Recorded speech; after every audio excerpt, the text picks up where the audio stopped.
Hey everybody, welcome to TIW Podcast. I'm Eric, and today I watched WWE Money in the Bank 2020, which was broadcast on May 10th, 2020. I really liked this whole show. There were some parts that you could argue dragged a little bit, but there were only like 8 matches total. And 2 of those matches happened at the same time. So it really flew by. And overall, the whole show, including the kickoff, was less than 4 hours. It's like three and a half hours total. And it was so fun, especially the last maybe hour, which was I'm not sure exactly how long the Money in the Bank matches were. Let's see. Money in the Bank 2020. Let me pull up the Wikipedia page here. Usually do a good job of it's only 27 minutes for the last one. I feel like maybe the those last 2 matches could have been a little bit longer. And the Drew McIntyre versus Seth Rollins and Braun Strowman and Bray Wyatt, not so much that one. That one was actually pretty good length. But Drew McIntyre versus Seth Rollins could have been a few minutes shorter, and it still would have been pretty good. But yeah, 27 minutes elapsed before the men's match ended. But 5 minutes earlier than that, the women's match ended. So it was really cool. I took a few notes about that match, but I'll get to it because it's at the end of the show. The kickoff, we had Pete Rosenberg and the guy who hosts was at WWE This Week in WWE or whatever that show is. Sometimes he hosts main event, especially like during the holiday times, if I remember correctly. But I don't remember his name. I didn't write down his name. But it was pretty fun. They were doing the countdown for the top 10 Money in the Bank moments, and just like Pete, I was getting really excited for them to. Scott Stanford, that's his name. It's on the Wikipedia page here. They also had some parts with Renee Young, Booker T, and John or JBL on a video conference. But anyway. Yeah, I thought Alexa Bliss cashing in the night that she won the championship. I mean, that's got to be, in my personal opinion, I haven't seen all of the cash-ins. I haven't seen all of the Money in the Bank matches. But I felt like her winning it and then cashing in was pretty perfect as far as the same night cash-in goes. And I thought it was great. I don't know how it wasn't in the top 10. But the number 1, of course, was Seth Rollins cashing in to win the championship from Brock Lesnar in San Francisco. Where was that? Is that technically in San Jose? But anyway, the kickoff match, the match that was on the kickoff show, Cesaro versus Jeff Hardy, and Jeff Hardy and Sheamus have been trading words the last month, and so I was super excited. I thought this is perfect.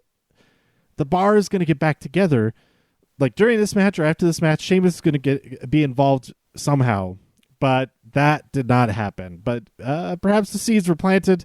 They did mention Cesaro and Sheamus's friendship, and they seem to be on the same side of the coin, both being villains right now, but we'll see what happens.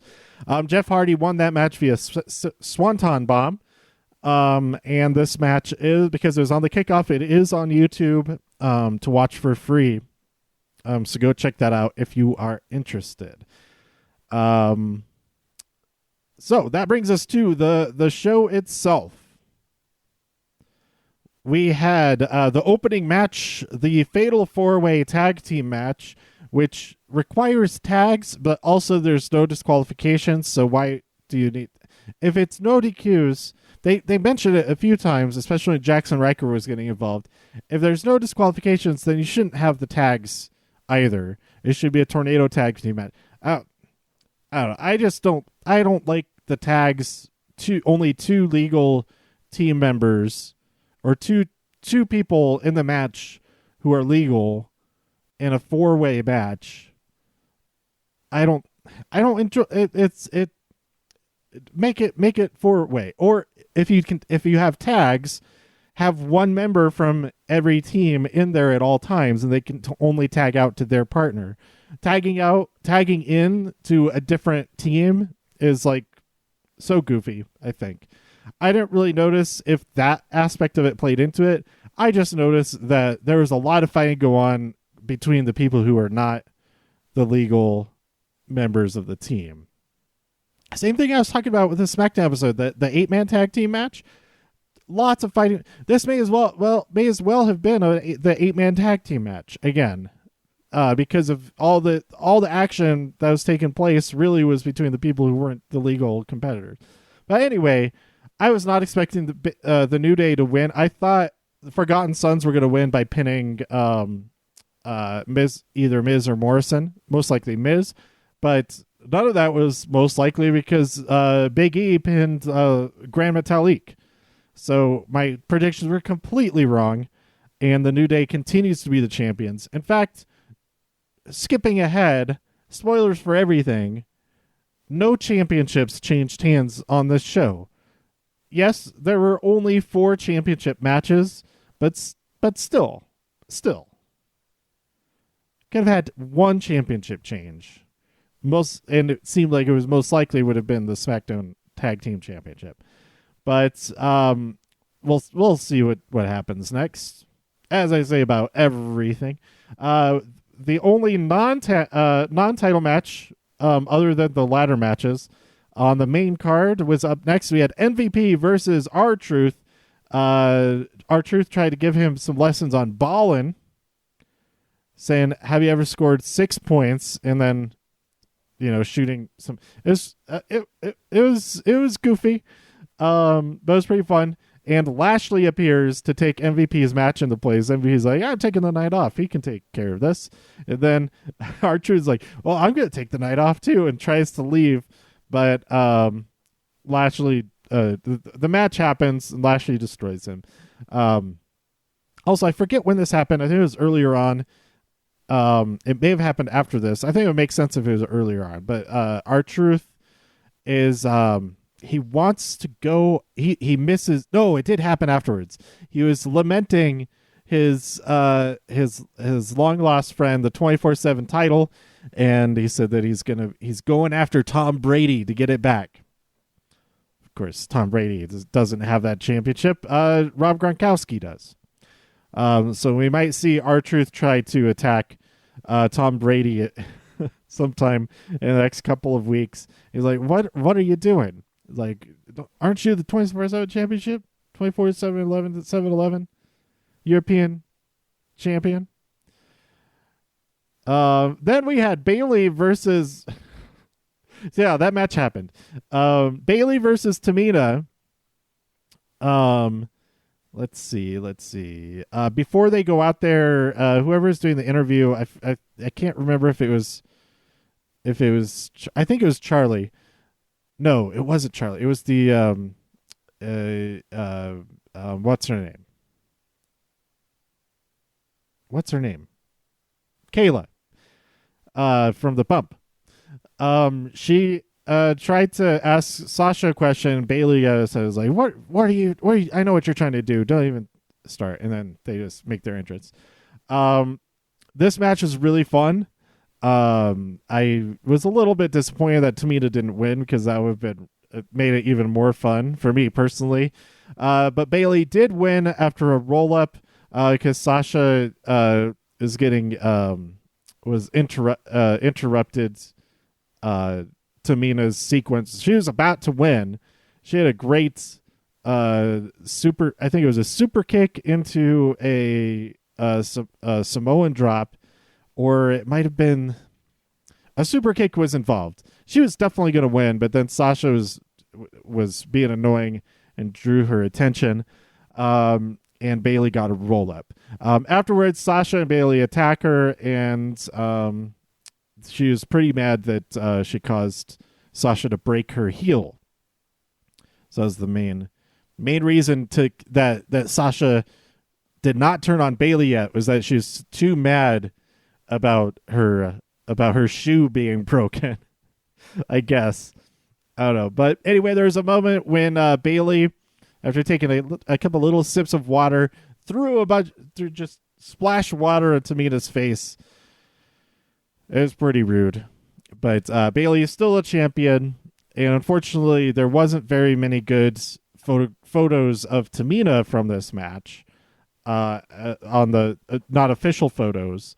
A lot of times they have really great photos for the matches that they post online on the website. It's kind of hard to get to them after like more stuff has happened, because they get buried pretty quickly with other matches, because they have a match result page, and then they have a photo page for every match, and then at the end of the show they have a recap of everything page, and then all of that happens again for Raw the next night, NXT, NXT UK. So all the stuff gets really buried, and there isn't like a nice, as far as I can tell, there isn't like a nice interface that you can just find everything really easily. So anyway, but when I'm able to remember, especially for pay-per-views, I've been starting with last month, I've been going and finding my favorite pictures and just saving those, because that's they're really high quality. They're better than screen caps and stuff. So if I want to post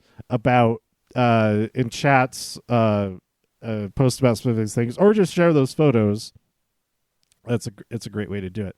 But anyway, my point is there were not very many there. Most of the shots, Tamina, her face is away from the camera, or she just wasn't in the photos.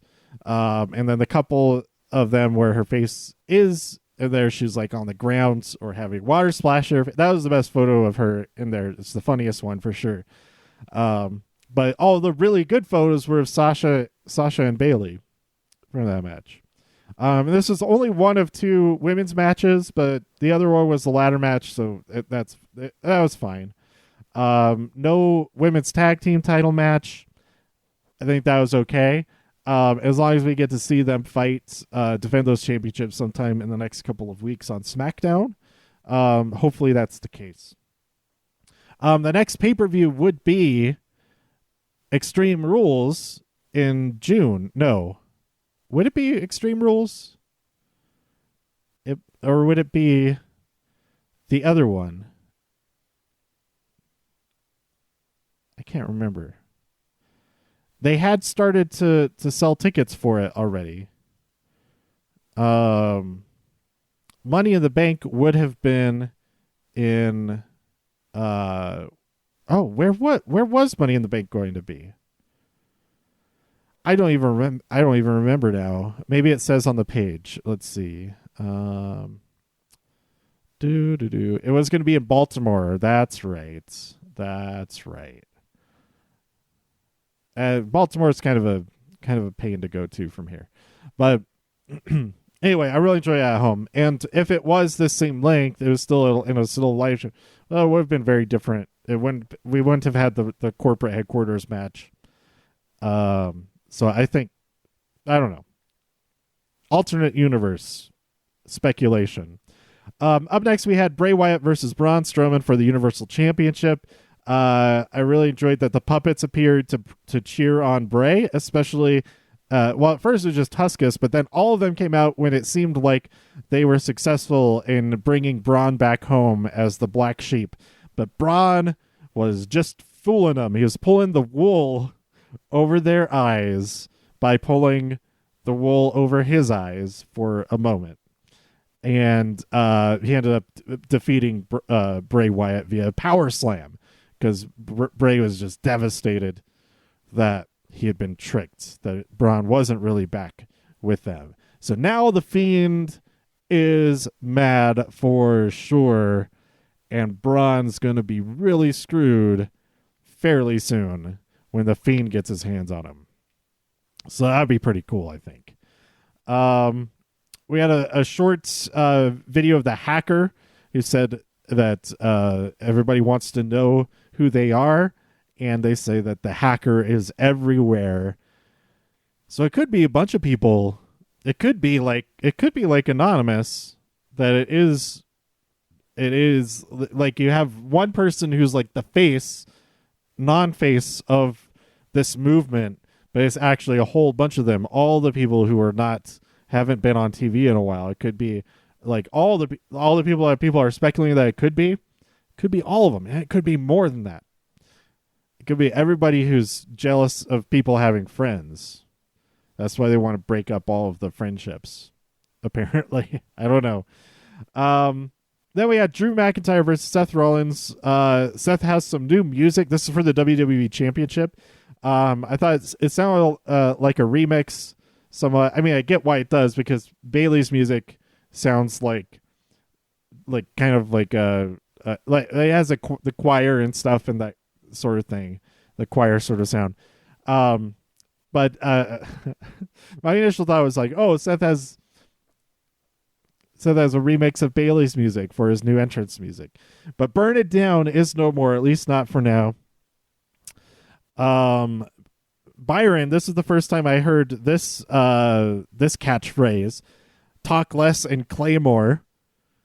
I really like that. I'm sure that Drew McIntyre said that phrase first at some point somewhere, and I just didn't catch it till now. But that's going to be a T-shirt for sure. Speaking of T-shirts, I got one of my test shirts. I did a Demon Jackal design on based on the Delos logo that appears in the 1980 TV series Beyond Westworlds.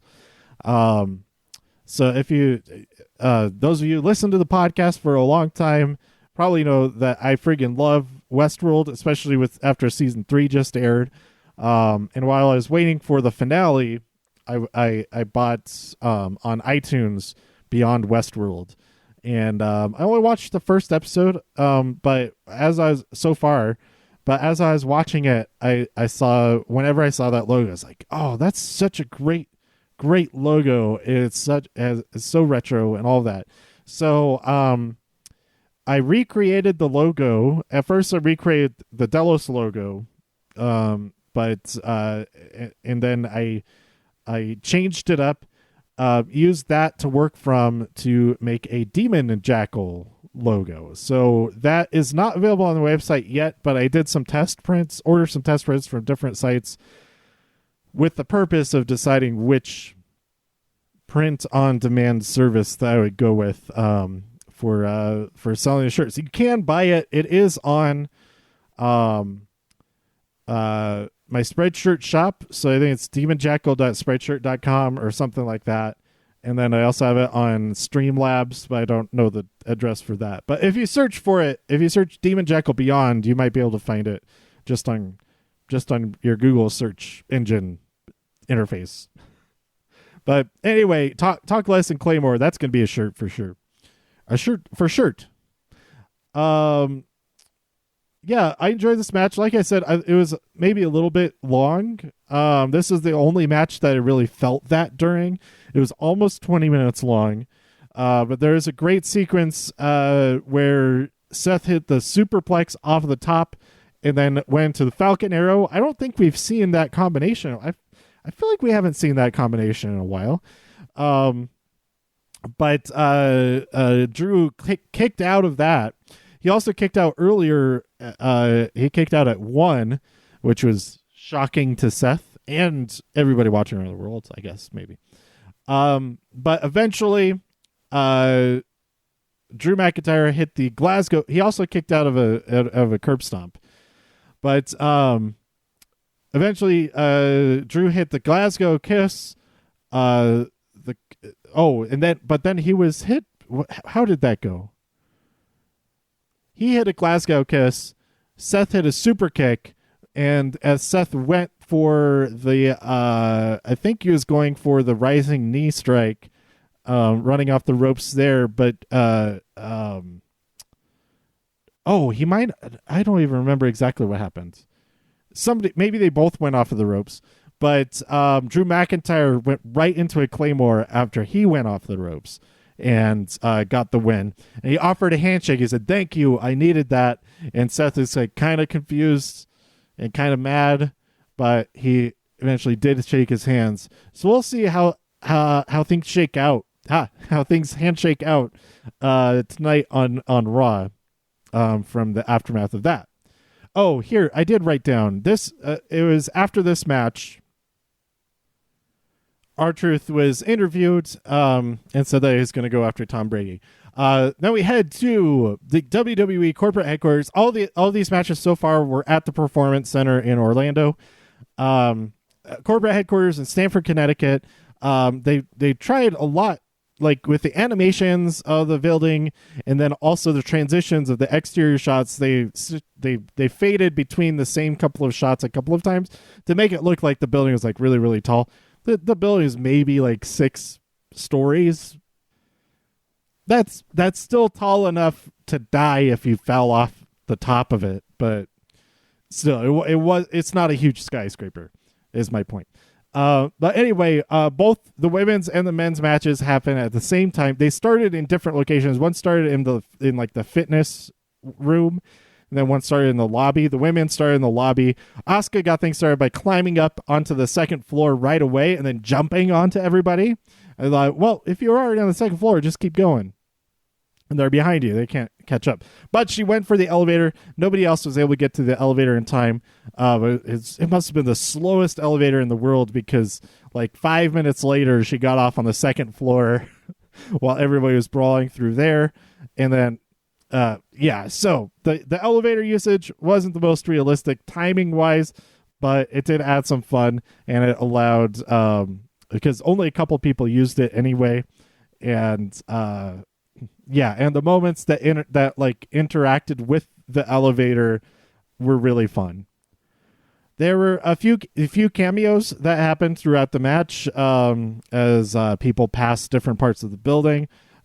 We had Bruce Pritchard in the bathroom, and he washed his hands as Brother Love. We also had Doink the Clown, who was hiding behind a chair for some reason. That one made the least sense, I thought. At least there was a reason for somebody to be using the bathroom and then washing their hands. Also, Stephanie McMahon appeared via a video shot on a phone, I'm pretty sure. But she was reacting to Dana Brooke grabbing a Money in the Bank briefcase that was in a conference room. I enjoyed that, other than the obvious difference in video quality. I think if they had found a better camera to do that with, that it would have made that moment a lot better for me anyway. I would have been thinking about that. I would have been just like, oh, this is a great joke. AJ Styles got locked into an Undertaker room.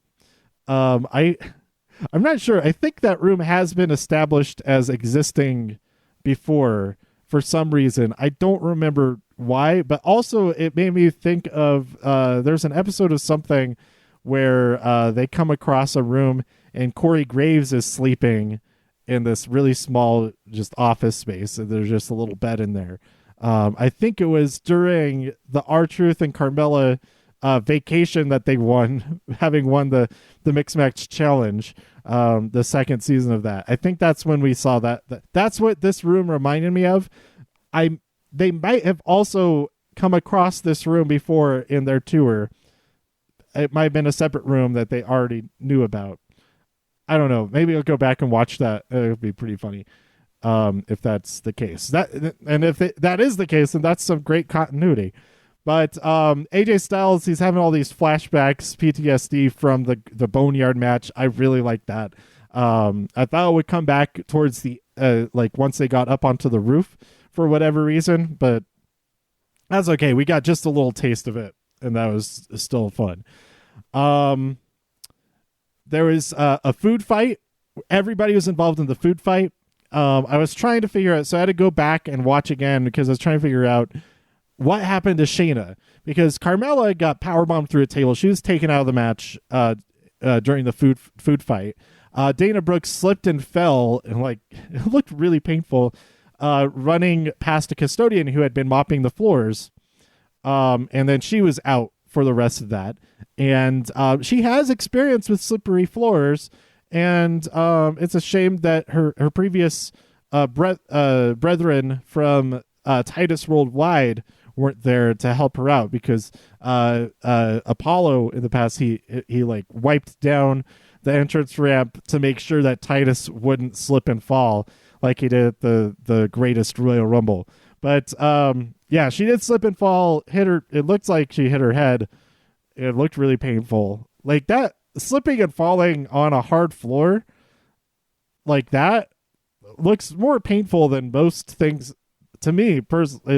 It seems more painful than anything else, other than like jumping 10 feet through a ladder or a table or whatever. But yeah. Anyway, so I was trying to figure out, where did Shayna disappear, because Shayna did not appear on the roof at all. The only women who were on the roof were Nia Jax, Asuka, and Lacey Evans. Came down to those three, showdown on the roof, and Asuka won. I was so happy about that. She almost didn't. Baron Corbin almost screwed it up. He was trying to stop her from winning her thing for some reason. It's like, why? Just let her, like, don't even bother her. Just go and grab yours for yourself. It's fine. Stupid King Corbin. But he did. He broke a mirror in that first room. So I think all the bad luck was following him starting now and for the next 7 years. But Asuka wins, and so I was trying to figure out, okay, when did we last see Shayna? And at first I thought the last time we saw her, she just mysteriously doesn't show up after a certain point in the food fight. And I thought, oh, maybe Otis ate her, because we hear him say sandwiches off screen right after the last time we see Shayna. When she goes off screen, then we hear him say sandwiches, that maybe Otis thought she's a sandwich and ate her. But she is running with them past the custodian. Then in the hallway, she's thrown into a wall and she crumples into a heap. That's the last time that we see her. So I guess Nia doing that was enough to take Shayna out for long enough that she couldn't get to the roof to fight Asuka and the others. So yeah, that was my biggest problem with the match, is that why weren't these other three? But going back and watching it, well, I already knew Carmella was taken out, so I didn't mind that she didn't make it to the roof. But I was like, wait, so Dana and Shayna, mostly Shayna, they're just not there at the top. But going back now, I guess it makes sense. We were shown all those things. It just went by so quick that it was easy to miss. On the men's side, we had AJ Styles and Dana Bryan end up brawling into Vince McMahon's office. That was probably the best part of the whole thing, other than the winners winning. The winners who won winning. You know what I'm saying? I English well. Yeah, Vince, like, just telling them to get out of here. And then be very apologetic. Like, oh, I'm sorry. I'm so sorry. So sorry. So sorry. Like there are a lot of like Curb Your Enthusiasm worthy moments in this. And then before they leave, AJ is like, oh, the chairs. We messed up the chairs. So they go and tuck the chairs in. And then they're outside of the office. Oh, of course, Vince McMahon. There's hand washing and there was hand sanitizer use in this match. So that was a good, like, maybe not so much a subliminal message, but a nice little Easter egg, a nice little reminder: keep your hands clean. There were no masks other than Rey Mysterio's mask, though. But then like afterwards, like, you're such a coward in there. It's like, what are you talking about? You're the one who said to push in the chairs. Like, oh yeah, you're right. So yeah, I really, really, really enjoyed that. Once they all got to the roof, all the men did make it up to the roof eventually, but two of them were murdered by Baron Corbin. Baron Corbin threw Aleister Black and Rey Mysterio over the hedges off of the level that they were on. But from the aerial shots, I don't think we're meant to believe that they were thrown off the building entirely, because the sound effect happens very quickly, and they had presented that the building was very, very tall. So but we're showing the aerial shots. We see that there's like a lower level of the roof. So I think we're meant to understand that, and that they were not killed. Hopefully, we'll see. Both of them are on Raw, so we'll get the follow up of that. As far as if they're okay, and then the follow up on SmackDown this Friday, if Baron Corbin has been arrested for attempted murder.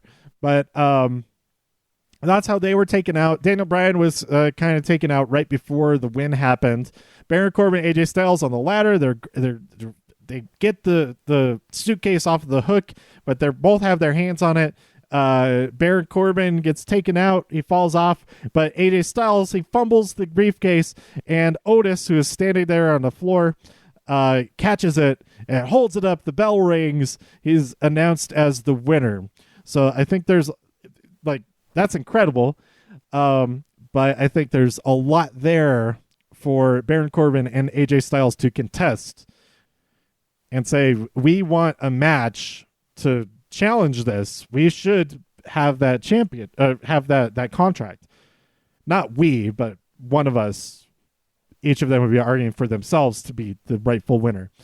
And that would be an excellent point, I would say. And maybe we'll see like a triple threat match. Maybe this could be a way to get AJ back onto SmackDown. I don't know. We'll see. We'll see what goes down with all that. But for now, Otis Dozovic, he doesn't have a last name right now, is Mr. Now he does have a last name. Actually, it's Mr. Money in the Bank. So he got his last name back, but it's a different last name. It's Otis Money in the Bank. So I'm excited to see what happens. Asuka absolutely is going to be amazing with the briefcase. I think she's going to just troll everybody for the next year. I hope that's what happens. I don't want her to cash in anytime soon, because I think she could be the best, just obnoxious, evil, hilarious Money in the Bank contract holder ever. And I'm super excited for that. Otis, on the other hand, I don't see him being taken seriously by anybody, any of the champions, that is. Drew McIntyre will probably... and it would kind of hurt everybody if Drew McIntyre is like, yeah, okay. Braun Strowman, I think it would be fine with kind of making fun of Otis and all that, because he's kind of a villain right now anyway. I'm not sure. I'm not sure if Bray or Braun was supposed to be who we're rooting for, and who we're supposed to be rooting for moving forward. So I think that, and he is on SmackDown, so it does work a lot better than if Otis was to switch over. Plus, having Otis go over to Raw, everything that's happening with him is centered on SmackDown. It's kind of ingrained in the current lifeblood of SmackDown, so I don't see him going after Drew McIntyre or Adam Cole at all. And I've been seeing a lot of people saying that before he had said that he would only use it to cash in for the tag team titles, which would be really interesting and different. So yeah, we'll see what happens with all of that. But also, we could have the whole thing with AJ and Corbin contesting the results of this match, and we get a rematch. We've had a rematch before, and they could have another ladder match just in the Performance Center. Even just with the three of them. And that could work. I don't know. We'll see. So, yeah, I really enjoyed all this. I did not watch, One Last Ride or The Last Ride or whatever the part 1 of the Undertaker documentary, that aired after this. I guess it was posted, earlier in the day. It was posted early, to watch on demand, but I did not watch that yet. It seemed like it was going to be really good, but, yeah, I decided to get to bed a little bit earlier because at Mountain Time, this pay-per-view is over at 7:30, maybe a little bit after 7:30. Which was like, wow, this doesn't really happen unless I'm in California for a pay-per-view or Pacific Time. This is crazy, but it was great. It was kind of the perfect length. Although like I said, I would give it a couple minutes off of the WWE Championship match and added some more hijinks into the Money in the Bank. Made it a little bit more clear that Shayna was out of action, maybe. Also, I did really like that we had a score for most of it, and that was a little bit jarring when commentary came in with Asuka's victory and then later Otis's victory. Those are the only times that we had commentary. The rest of it was scored without any commentary, just a lot of trash talk and all the interactions with everybody, which worked really great for this. And even them, it was jarring, but it made sense to have them commentary come on to talk at the points of victory. So, yeah, there we go. Let me know what you thought about Money in the Bank. What were your favorite moments, or what was your favorite match? I mean, I think everybody's favorite match has got to be one of the Money in the Bank matches, which were really both the same match. But because they intertwined like 3 times throughout. We had them at the elevator banks on the 2nd floor, and then in the food fight. Paul Heyman was at the food fight. I forgot to mention that. And then we also had that little bit of interaction with Baron Corbin, almost ruining Asuka's victory. But she ruined his.